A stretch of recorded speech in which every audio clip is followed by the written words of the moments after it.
So,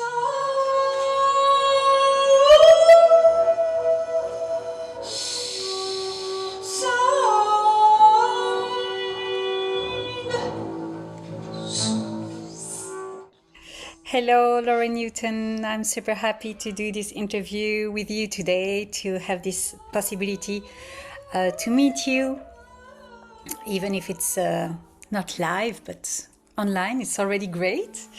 So, could you introduce yourself in a few words? Okay, thank you, Barbara, for inviting me. A few words. Well, Or more? yeah, my name is Lauren Luton, and I've been singing ever since I was a kid and experimenting with my voice ever since I was about 19 years old, still studying. And so I've studied classical music, went to a master's program, and the whole the whole normal thing to do when you study and there's no jazz department, and learned the basics quite well and sang all different kinds of music from the Renaissance to 20th century new music. And at one point, when I moved to Germany in 1974, I was interested in doing different things with my voice, more things, other things, other than just singing lyrics and the notes. So I started experimenting, really experimenting with my voice with other musicians who they were all instrumentalists at the time when I started doing this. But everyone was very encouraging, so I just kept going and going until now, still. Great, great.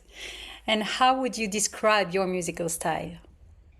um, the general term is free improvisation. In this case, with the voice or vocal free improvisation.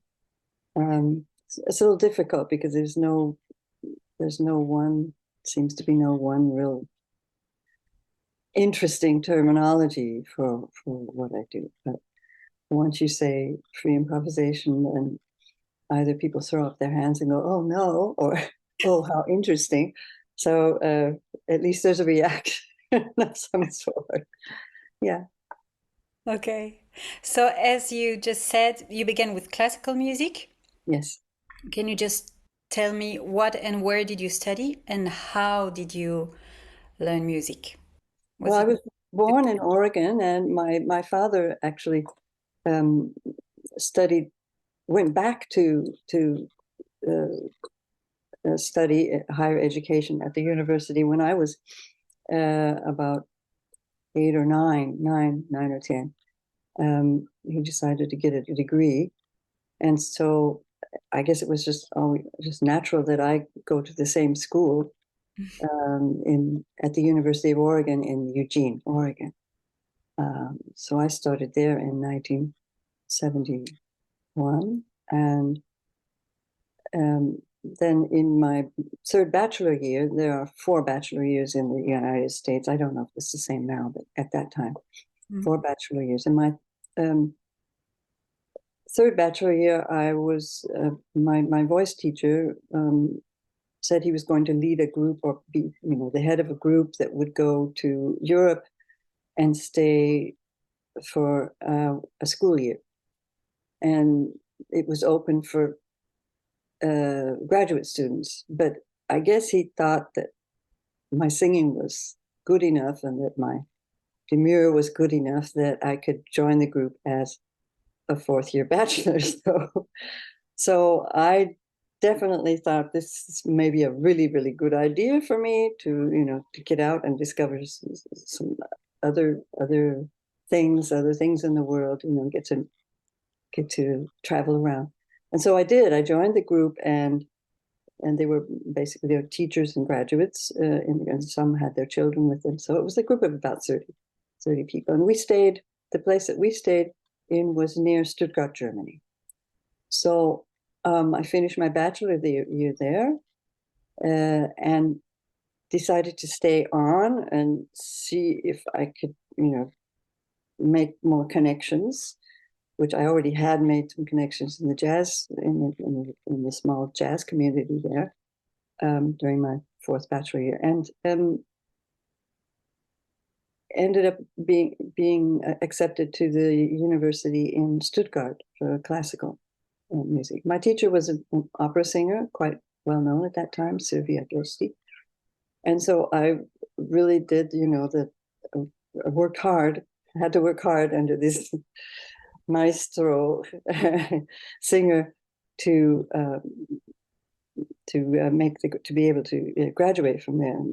But during that time, it wasn't only classical music that interested me. It was also jazz or music that went a little further, And since my father was a jazz bassist, he would play evenings just to earn a little extra money in just clubs around the city and other cities. There was at home, I grew up with jazz recordings and classical music recordings. Like I say, he studied classical then at that time. So there was this parallel world there that I thought was just one big world, wonderful world.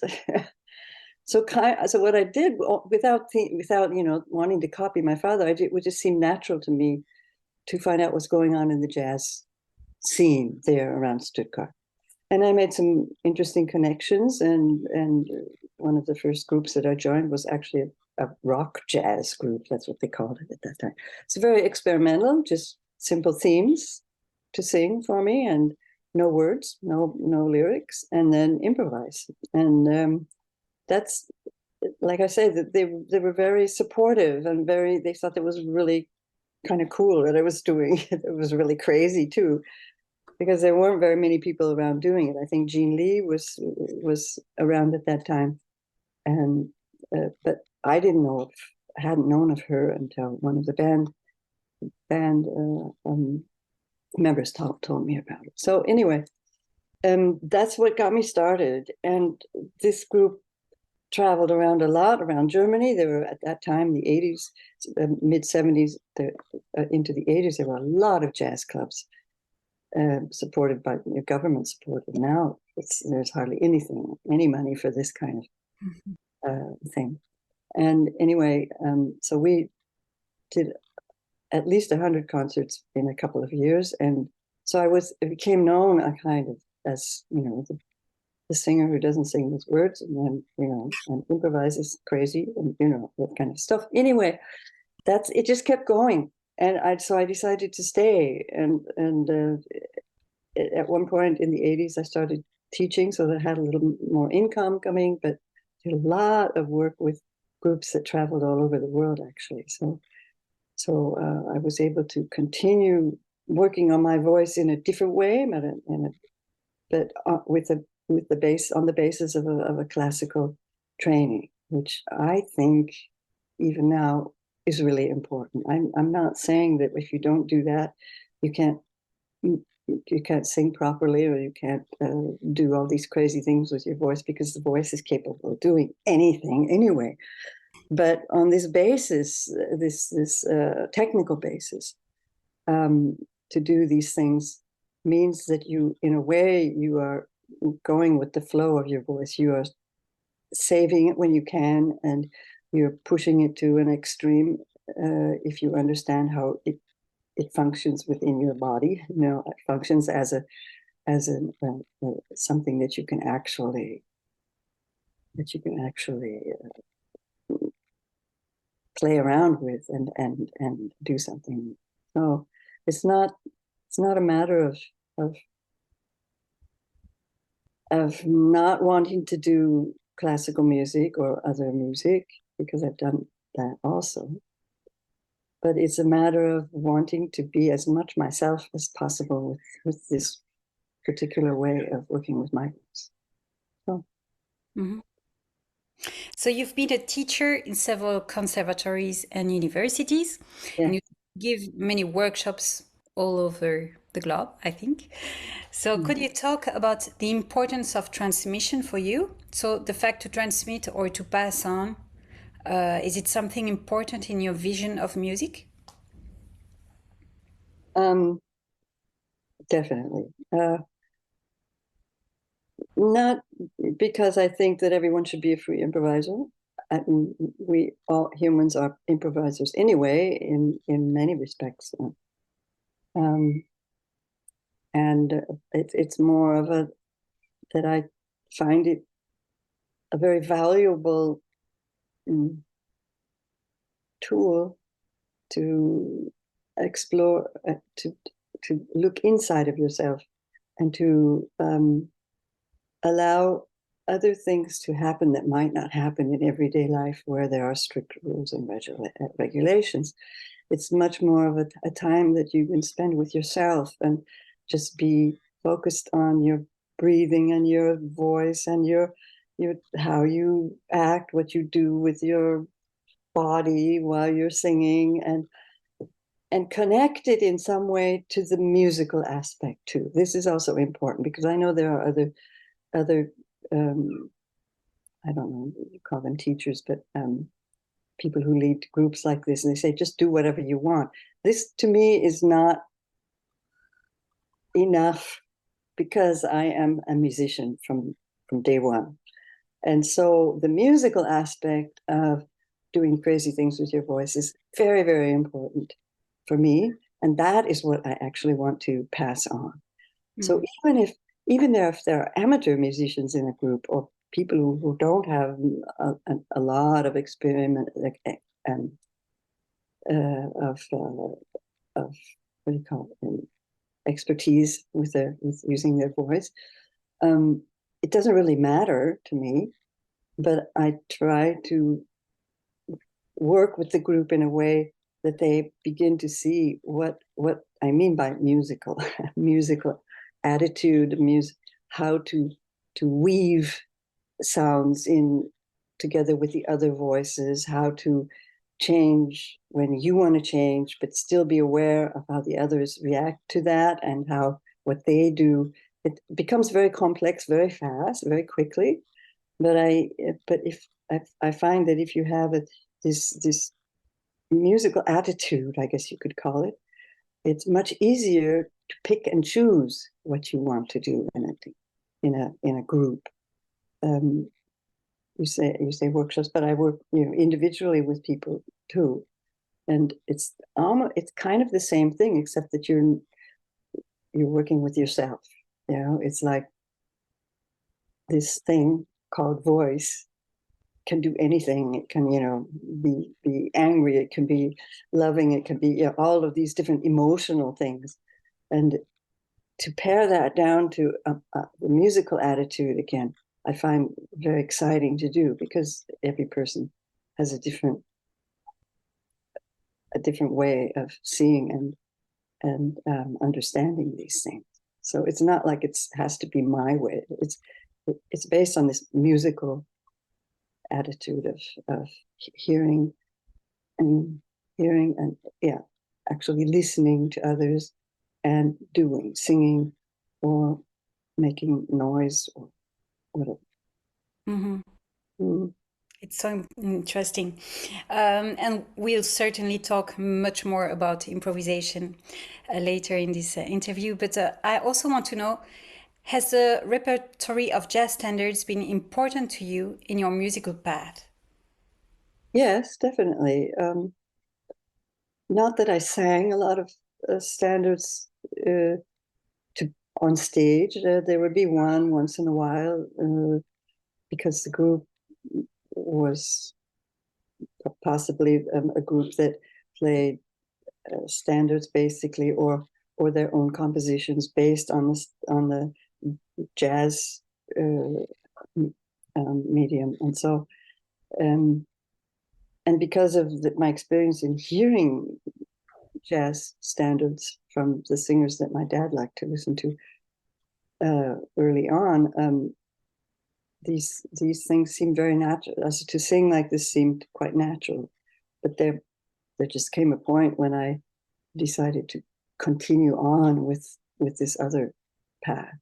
Because as a parallel, I was doing still singing a lot of classical repertoire, and then young composers would call me and want me to do something with this a particular text, speak or sing it, plus sing, you know, the notes that were written and so on. And it became things began to multiply around me, and there came a time when I had to make a decision. What I think what I always said to myself was that there's less competition in using my voice in this different way, in this new way, rather than wanting to go on in classical music or even in jazz. Mm. There were so many, and there are still. There's so many fantastic jazz singers. You know, the young ones too. So, it just seemed like I found a kind of a niche for myself in the world, and decided to nurture that particular music. So like I say, it's in my heart. The jazz repertoire is in my heart, and it's a valuable aspect of, especially the emotional aspect, and how to interpret the text, the words. This seemed to really be ingrained in me. I didn't really have to even think about it when I sang those kinds of songs, but it helped. I noticed that at one point I noticed it helped me when I had to do a different kind of a composition, you know, with a completely different, very modern text or something.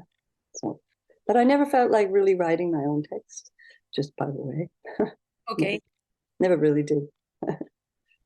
I tried, but it's not your thing. No. So, but you wrote a book. So yes, exactly. Yes. And a lot of what I've already said is in this book. Well, thank you for showing this book. It's quite new. I mean, it's almost a year now. The book is fantastic. So it's called Vocal Adventures, Free Improvisation in Sound, Space, Spirit, and Song. Oh, yes, exactly. So, I read in your book that both Jane Lee and Abby Lincoln were really important on your path to improvisation, and especially free improvisation. So could you maybe talk a bit more about it, about them, more about it? Well, I was with the original Vocal Summit in 1982 when Bobby McFerrin was there, and Jean Lee, Jay Clayton, and Ursula Duchak, and all of them were a bit older than me. Bobby, only a couple of years, but the others basically 9-10 years older than me. So they had already started a solid career and really knew what they were doing, you know. And I was just kind of, you know, the youngster in the group, and for me, this was the ideal setting. I had never really had the chance to work with more than one other vocalist at the same time in a project. And these were the kinds of singers that I was looking to be. Someone who had really found their own way, each of them totally different in how they use their voice and what they're saying. And so that was a deep learning time for me. Each singer, because of a different aspect that for me was important at that time. I don't think I could mentally or have possibly psychologically have taken in everything exactly as I wanted to, but the things that I needed, that I knew I needed at the time, I was able to take and chew on and digest. So yeah, that was really important. And what was the next part of the question? Yeah, I was talking about Jean Lee and Abby Lincoln. Yeah. Okay, Abby Lincoln I had heard much later on the recording with Max Roach. And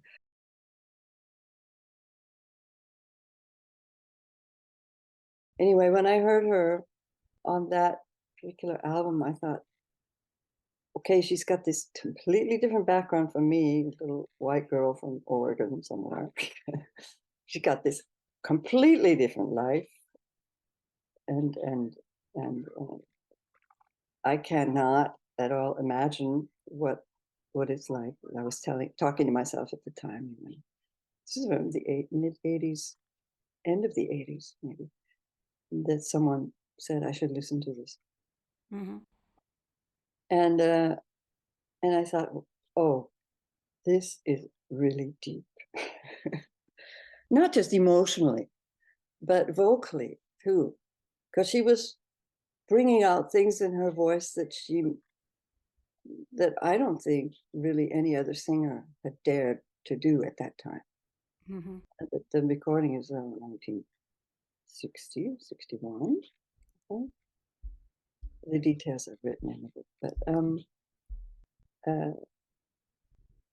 this really impressed me, because I'm not I'm not really a person who goes against the society, or I'm not very political or anything. I know what I like, and I know what I don't like, but and I can go into a rampage, which I try to hold down somehow, because it's not a good way to react in public or something. But to be able to put something like this into the musical form, that's again what I'm talking about, the musical form, and have it make sense without it just kind of randomly being screaming around, or doing whatever, really touched me deeply. And I knew this is the level of musicality that I want to reach. I don't know if I have, but it definitely impressed me so much that I continued on my path, and kept looking for this particular deep way of expressing myself with the voice. Right. So I know it's a very difficult exercise I'm going to ask you, because you have so many things to say about it, but could you explain your general approach to free improvisation? My general approach, I'm not sure what you mean by Oh, approach. approach, or I mean, how would you describe your work on improvisation? Or Ah, yeah, I basically said what I wanted to say, is the musicality of it is definitely priority to just making sounds and crazy noises. Mhm. I think the work, if we call it work, because it's actually play, Yeah. Great. is is to assemble things, assemble sounds, and even words or parts of words and notes, tones, in such a way that I reach the listener. And how do I know if I've reached the listener? Well, I get feedback right after the concert, and I get feedback during the concert. But I also feel the energy in the room Mhm. that I'm working with. I'm not saying that there are not people who will walk out. There have been. And usually it's within the first 10 minutes or so. And this I accept, because I know of myself that even if I go to a concert where I think, oh yeah, that's a concert I'd like to go and see, and then because I've heard something from this artist a long time ago, and then I go, and then I'm sitting there, and maybe I'm not in the mood at that moment, because we're not in the same mood every moment of the day. Anyway, maybe I'm just, maybe I'm not in the mood, but maybe I am. And that person starts to play, and I think, is this the same person? This person is playing something different. I start, what am I listening to here? I start working on how is this person presenting the music that he or she wants to present. And is it touching me? Is it coming close? If it's not coming in close, then it could be because of my mood, but it could also be because that particular way of playing doesn't interest me. You know, I'm very open. Because it's a language that I don't understand yet. Maybe I will later. But then I think about, yeah, but I heard this particular recording of this person, so it should be that. It should be that kind of an expression, but it's not, you know. So anyway, I have the ability to either be cool and sit there and sit through the set and see if maybe something else will come up that interests me, which probably does. Yeah, I try to stay open. But I can imagine that there are people out there who don't listen to this kind of music every day, and they were surprised that I would be doing something like that, because a lot of times in the advertising for a concert or something, a lot of times the organizer will use the word jazz, and this is really difficult in this day and age, you know, because what is jazz, you know? And so there's this expectation there that doesn't get filled by some people, and so I'm not at all, you know, if they want to leave and then not hear the rest of what I do, then that's okay. That's their thing. And I think every person should have this privilege. But the musical aspect of reaching the people without being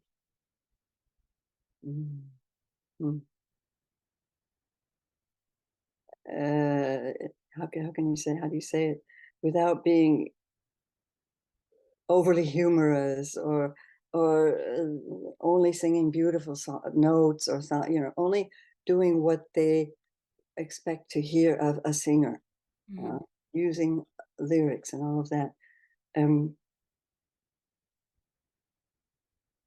Those things are there for me to use if I wish, but that's not my idea behind it. My idea is to show what I've been doing and working on for the last almost 50 years, and how I have come to work with all of these aspects that in the broad sense are parts of music. Yeah.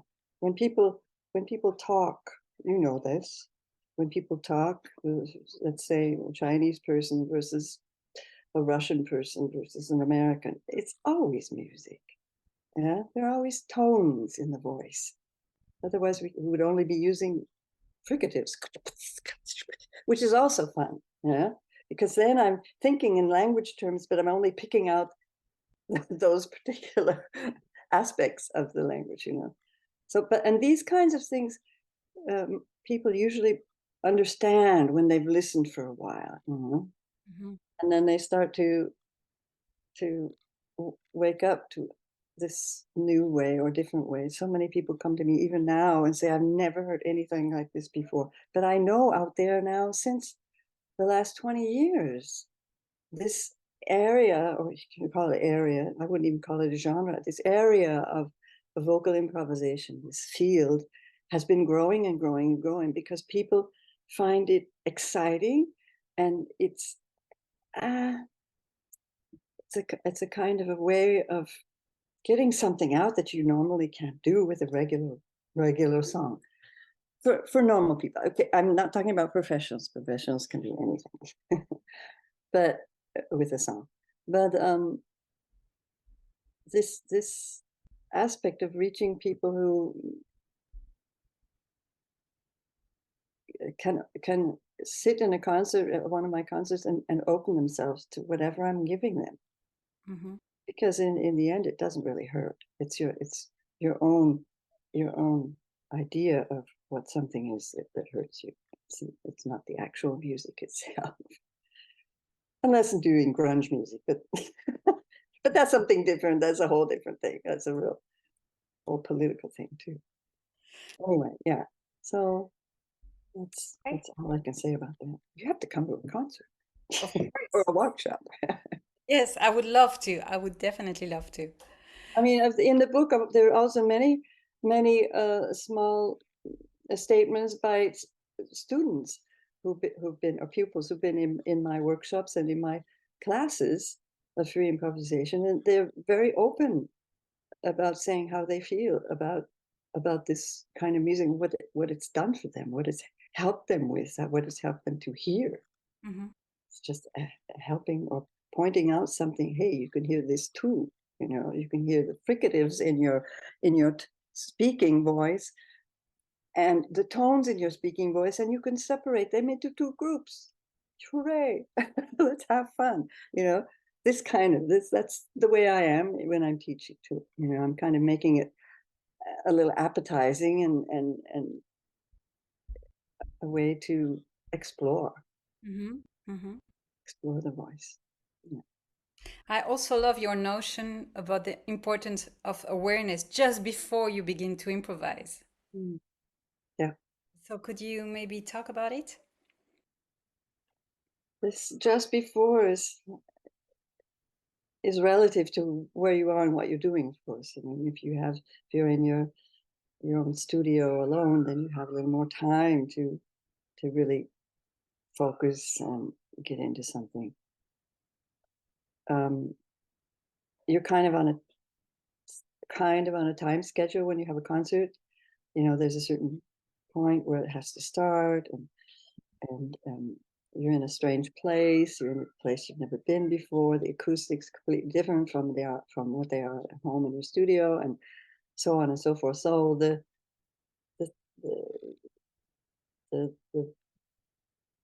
parts, the things that happen around that situation are there, and as soon as you can find a quiet place, usually before the concert somewhere. I mean, I've even gone into the broom closet in clubs just to be alone. Mm-hmm. And because sometimes the musician's room is just one room. And anyway, so if you can, this aspect of finding a quiet place where you can be at least 5 minutes by yourself and just breathe deeply, do maybe some ways to get yourself loosened, your body loosened up. I think the focusing on breath is extremely important. As soon as you have feel the breath pressure working inside of the pressure inside of your body working around and with the lungs, then you know that it's going to be there once some note comes into your mind, even the highest note that you can make. It's just going to be there. Mm. Whereas if you go on stage and look around and be kind of, oh, wow, the audience, oh, and get nervous, then it's not going to be there. Mm-hmm. And then you have to try to find that little mini space on stage, and clear your mind. Don't think about what's going on outside. Think about breathing, taking a nice deep breath, and then singing. So it can work both ways. It depends on your attitude. It depends on how you feel that day, if you're tired or if you're sparky or if whatever. Mm-hmm. Because the body can react extremely fast to whatever you want, actually.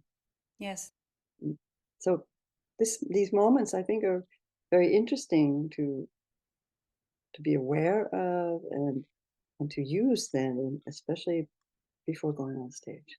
It's Mm-hmm. more of quiet and no think, so to speak. Yes, and also could you talk about the space and silence in music and in improvisation, of course? When beginners start to improvise, if they're people who have never improvised before, then the first question is, well, what should I sing? I love that question. What should I sing? Yeah, it's your decision. Start with one note, any note you want. Which note? No, any note you want. But once, if it's a group that has already improvised or people have already improvised, they usually just jump in and then just start. And the thing that usually happens is there's absolutely no space, because everyone wants to be doing something and wants, yeah, and then answer someone over there. In the meantime, someone's already crossed their path, and so on and so forth. And so for me, I know that a lot of workshop leaders usually just let people do what they want in the beginning, and then get down to work. It depends on the group, but I recently had a group of 12 women music therapist students, and because I knew that they had already had some experience in improvisation, they just called it improvisation. I don't know if it was free. I knew I could start right away, clearly, yeah. And so we did breathing exercises and a couple of body loosening things, and then immediately into. And that's exactly what happened then. It's just everyone is doing something and and trying to listen, but it's not working because 12 people and. And so what I usually do is take an exercise that kind of forces you to make space. Quite simple. I wrote it in the book. It's to have the group think of the space of 10 seconds, which I can mark at the beginnings, just so they know when the beginning of that period of time is. They don't have to count the seconds, but within that period of time, beginning, I just say 10 seconds, each person is allowed to sing one short note. So you can imagine it can be quite rhythmical. It could be quite rhythmical because everyone is going beep and then dup and beep and dup, but it's 12 people and it's 10 seconds. So I usually just give them a tip of just think, do you want to place your note in the beginning or in the middle or in the end, for example, because they weren't quite sure how to do it. And so with that information, the notes are there because they're short. They're there, and there's usually a space. Sometimes two notes come at the same time by chance, or there's a larger space somewhere, and then so the aspect of just this time frame gives everybody freedom to do what they want with their one note. It can be, if you do this exercise too long, it can be quite exasperating if you only have one note. This I realize, of course, and I don't do this ad infinitum.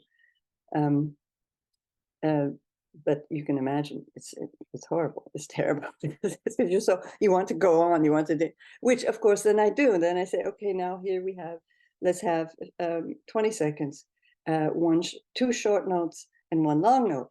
Oh, already there's a whole lot of things that can go on with 12 people, and so on and so forth. But there's always this aspect in the background. It's for them to listen, be able to listen to what's happening. First, they have their 3 little notes that they can throw in there, and then they have to listen. You have to listen. Even between the notes, you have to listen, depending on where you want to place your notes. So it's kind of it forces you to listen. This sounds terrible, but it makes so much more sense than afterwards. And when I say, okay, now maybe a couple more ideas like this with the span of time, I always tell them then, when the last person has sung their note, I always tell them afterwards, just as information, how long that segment of time actually was. But it usually is pretty precise. It's quite amazing. Maybe one person waits a little too long, and then that second, if I'm saying 10 seconds, maybe it's the 12th second or something. Everybody laughs, yeah. But that's no big deal. But then I could say, okay, let's try 30 seconds with 3 short tones and 1 long tone. And then I say, okay, now I'm not going to say anything. Just remember the aspect of space. And it's beautiful. It's wonderful, because then things accumulate in one part of the space of time, and then there's this lovely space where maybe only 1 note happens, or 2 notes, or whatever. The possibilities are, you can't count them. It's just it goes on forever and ever. Mm. So an improvisation, even with that little bit of information ahead of time, already gets them on the track of thinking in musical terms. Yeah, here we have this space of time that can be separated into segments of 1 second or 5 seconds, whatever, 10 seconds, and I can place my notes as I wish during this time. I can also listen to the others, what they're doing, and if I feel spontaneous enough, I can go in and comment on that particular comment with my own tone, or with the same tone, or with over the long tone, sing 10 short tones or whatever. Yeah, the possibilities are. Mm. So, and then if this session goes on, then I get into the aspect of noise and sounds, because usually something happens where someone, even before I've gone that far, someone will go or something, or something like this, some kind of little funny sound. And then I say, and now let's continue and add some noisy sounds. How can they be music, and so on and so forth. There's always this back and forth of asking questions. How do they feel about this? And some people say, yeah, well, I don't see what you mean by music, and when I'm using sounds, how could that be music, and blah blah blah, and so on. So we discuss things a little bit too in between, but usually I just give them different ways with simple formula Mm. to begin with, and once they get started, after uh, an hour or two, depends on the how good the group works together, and who is being a little too shy, or who's being a little too forward, which I also then comment on, because it should be a joint work for everyone, with all aspects of the personalities that are inside. Mm-hmm. Then everyone has understood what it means to be musical in this kind of situation. Yes, of course. Yeah. And to what extent do you think it's good to have some restricted rules while improvising? I think it makes for more, for me at least, when I do a solo program, it makes for more variety in the end.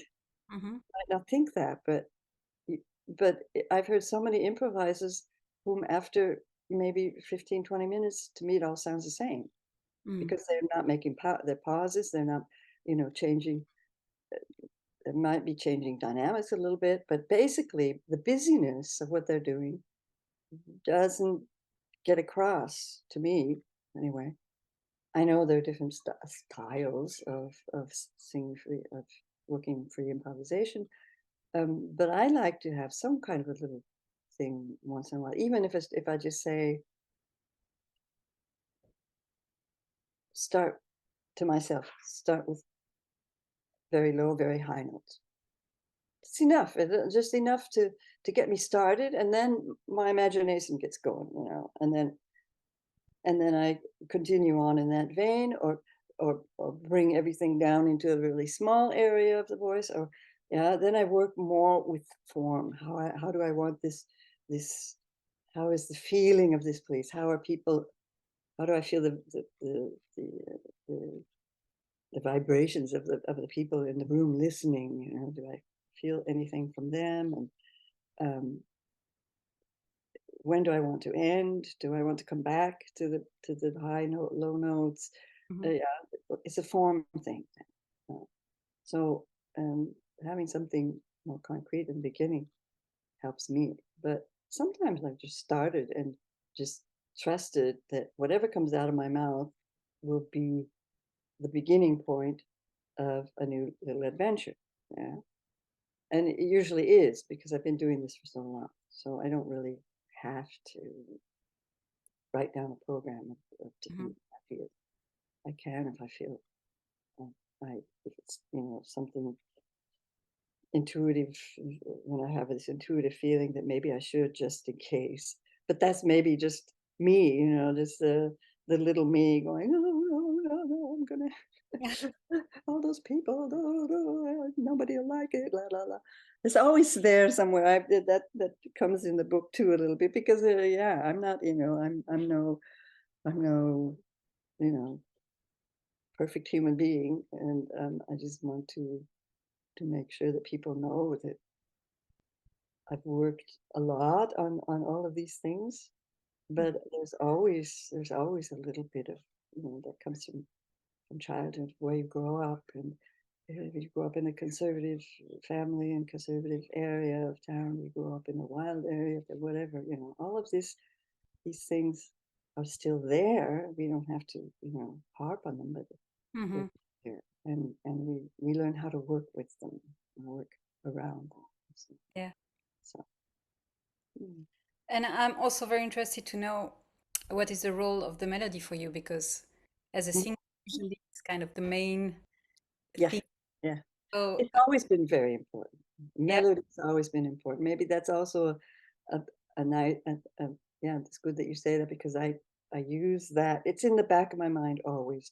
And even if I'm using sounds or breathing sounds that you can make higher or lower, I'm thinking there's some kind of a melody going on there. Not a melody that I've already sung or something, or that everybody knows. Just a way of working with the notes so that they have this kind of lilt to them, and yeah, a new melody, so to speak. And that uh, helps me a lot when I'm on stage too. Even, like I say, even if I'm beginning with noise, still still there. So melody, yes, and just pure melody at one point, even in concerts with other musicians, I like as the juxtaposition, as the opposite of something, or a contrast, especially if there's a lot going on. Everybody's playing, and then I just hang in there with a long note, and then move it down or up or whatever, and slowly get into this kind of a melodic thing that goes on after that. And another reason why I do this is because it makes a space for me, a Mhm. space, a space, not a space in an empty space. It just makes room, a little room for me within all of this other stuff that's going on around. Because it's easy to recognize a long tone or long tones are easy to recognize, you know, from the listener standpoint. You know. So maybe it's egoistic, I don't know. But anyway, I like it as a contrast. And like I say, it's in my mind whenever I'm singing anyway. So Mhm. it's important. And what is your relationship to rhythm? Rhythm, boy, I've done a lot of rhythmical things in my day. A lot of rhythmical things. People have written the whole 10 years with the Vienna Art Orchestra. Matthias Rueg was the leader of that group, a 12, 13, 14-piece band. And he would write really difficult pieces sometimes. And I was given the high trumpet part, so to speak. And in other songs, was given a solo position to sing a melody. But the rhythmical aspect of things is so much fun. A lot of work, but a lot of fun too. And that comes into my free improvisation also, and it's an aspect of workshops. I say you can't ignore rhythm. Rhythm is a part of our lives. It's a part of who we are, you know, and it can it has a space in free improvisation as well.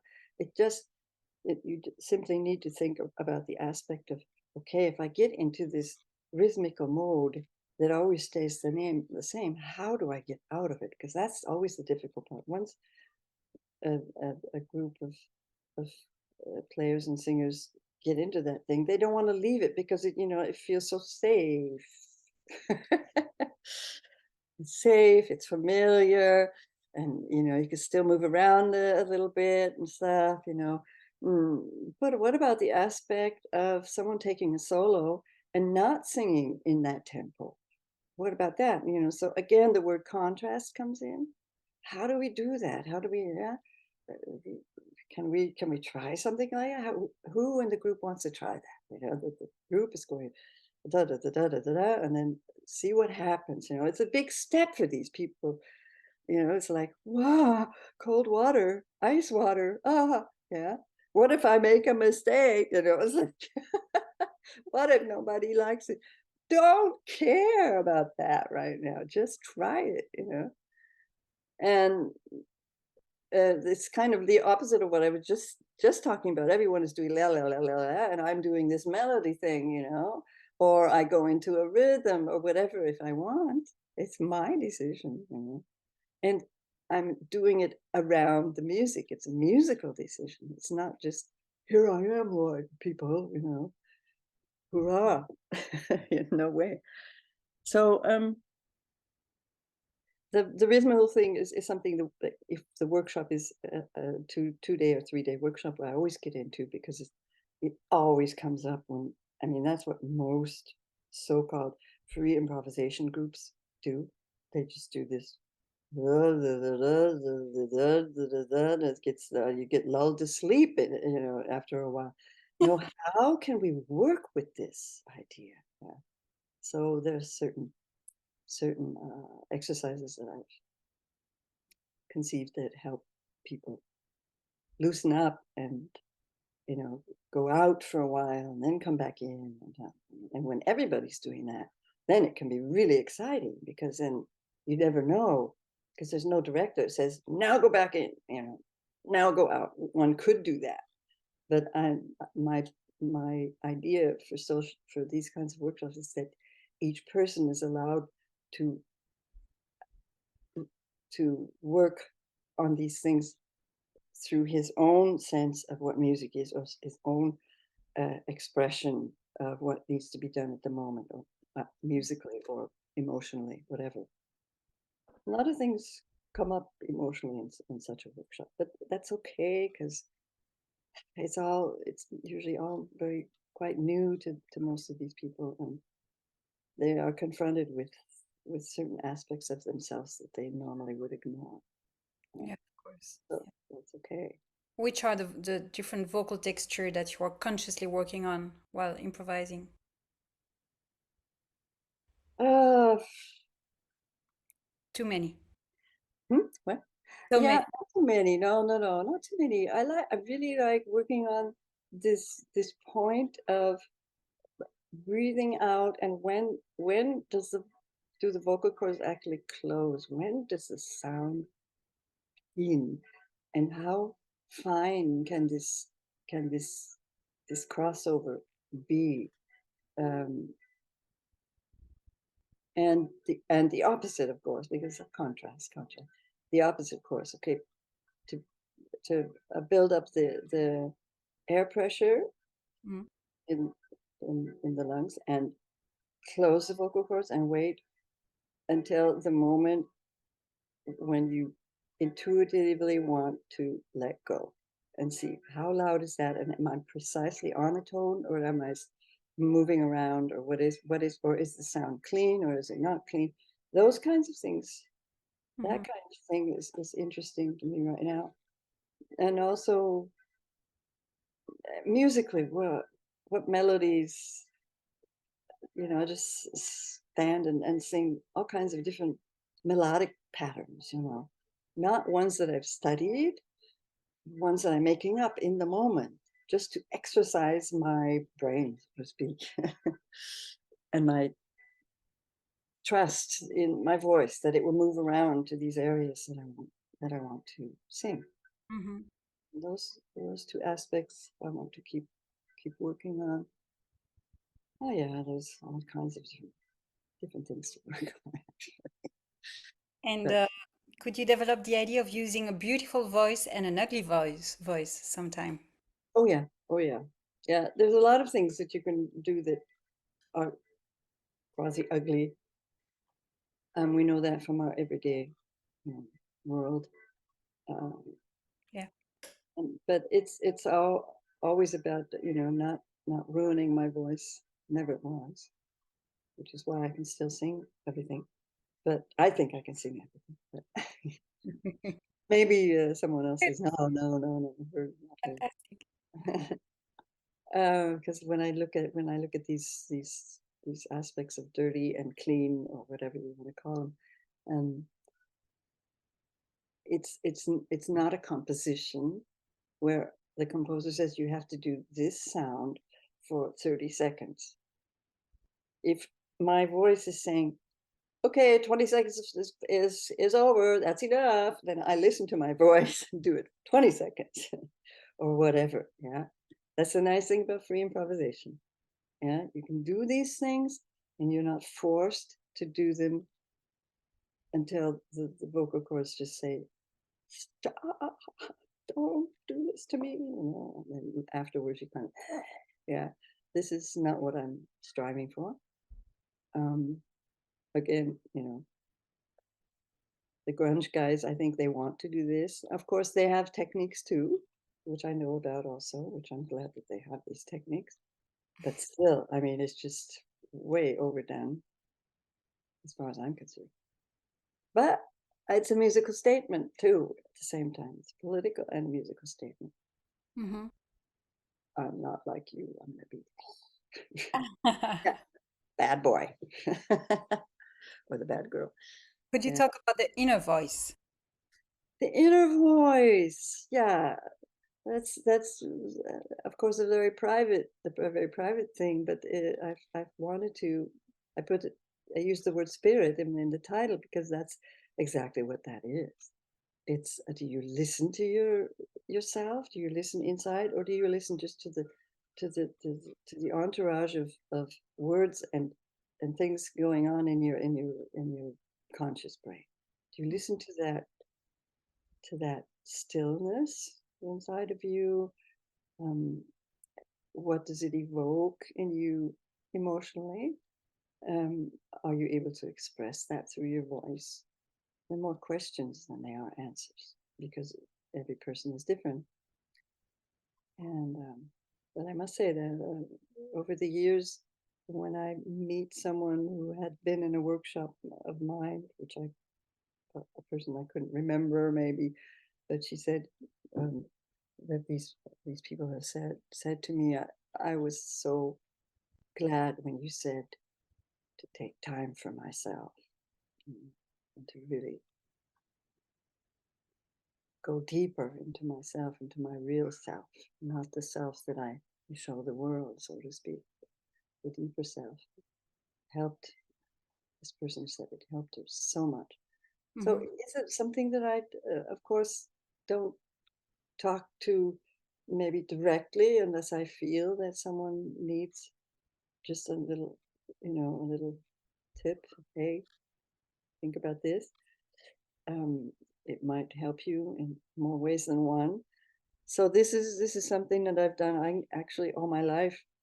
Though I'm not one of those people who meditates every day or such, but I do make time for myself to relax, especially now, to relax and let the body completely melt away, so to speak. It sounds strange, but and just focus on what is inside, vibrationally, I guess you could say. So I don't like to, get into the esoteric thing really, but it's there. It is an esoteric subject, but I think there's enough going on out there in the world around these ideas by people who have helped many other people. But that's not my thing. I'm like I say, I want to keep things around the musical center. And because I consider myself a pure musician, it's, it's quite natural. She's quite natural to do this. Well, I think that's it. That was it for the last question. Yeah. Oh, really? Wow. Okay. Thank you so much, Lauren. Yeah. It was super interesting, really.